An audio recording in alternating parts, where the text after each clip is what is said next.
దేశంలోనే అత్యుత్తమ ప్రమాణాలతో ప్రతి నియోజకవర్గానికి ఒక మోడల్ స్కూల్ ఏర్పాటుకు చర్యలు తీసుకోవాలని విద్యాశాఖ మంత్రి నారా లోకేష్ అధికారులను ఆదేశించారు. అమరావతిలో ఏఐ విశ్వవిద్యాలయం, క్రీడా విశ్వవిద్యాలయం పనులను వేగవంతం చేయాలని సూచించారు. ఏపీ మోడల్ ఆఫ్ ఎడ్యుకేషన్పై విద్యాశాఖ అధికారులతో లోకేష్ సమీక్ష నిర్వహించారు.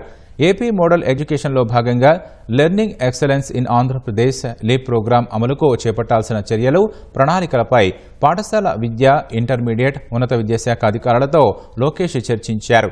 ఏపీ మోడల్ ఎడ్యుకేషన్ జీవో 117కు ప్రత్యామ్నాయ ఏర్పాట్లపై సోమవారం శాసనసభ్యులతో ఉండవల్లి నివాసంలో వర్క్షాప్ నిర్వహించనున్నట్లు చెప్పారు.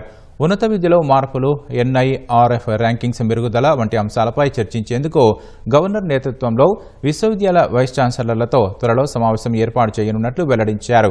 యువగళం పాదయాత్రలో ఇచ్చిన హామీ మేరకు పీజీ ఫీజు రియంబర్స్మెంట్ అమలుకు విధి విధానాలు రూపొందించాలని అధికారులను ఆదేశించారు.